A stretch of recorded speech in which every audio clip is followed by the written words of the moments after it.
Yana bir mijozimizga 15 kilovatli avtomat kat yo'limizda nasafga qilib beryapmiz. Kat yo'lda nasiya savdo qilib berdik. 50% to'lov qildi. 50%ni 3 oyga bo'lib berishga berdik. Hektarga to'lov, katta motorda bo'ladi. Kompyuterlari ham juda ham chiroyli. Reverslari bor, oldi orqa ustakalar ulash uchun. Shtekirlik, ventilyatsiyalari ham xuddi shunday. Juda ham oddiy. Ham zo'r qilib berganmiz. 100 gradus toshib ketganda avariya signalizatsiya beradi. Ko'mir qizib bunker tarafga o'tganda ham mana bu datchik qo'yiladi. Avariya signalizatsiya beradi. Bularga Bratovada dimoxod azbest turda 150 ta olib dimoxodlarni ham bunaqa dastlabki qo'yamiz. Shunaqa katolar kelsa aloqaga chiqarasizlar. Bu obyektimiz manzili Aqlobodda Marks ko'chasida 12-maktabda ro'parasidagi ko'chada. Nodirbek akamizning xonadonlari. Obyektimizni ham olib kelib tushirdik kat yo'lda. Mana biz bolalar qo'llarini ko'chirib, shebinkalar to'ldirib, zaskalarni qilib, stechkani qilib berdi. Keyingi santexnik shogirdlarimiz tupli pol shlankalarni, radiatorlarni ilindi.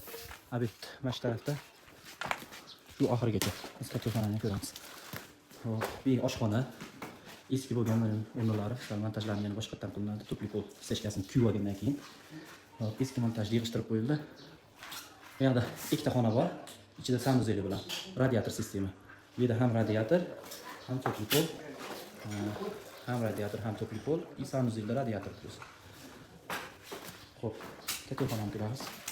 Shu tarafdan kelyapti, mana shu yerga katyoxona qilindi.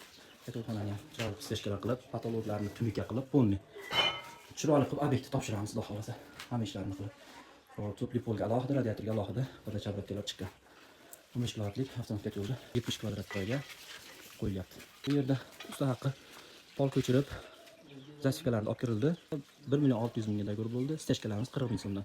Tepapasi kvadrat. Santexnika ishlarimiz 4 million so'mga do'g'ri bo'ldi.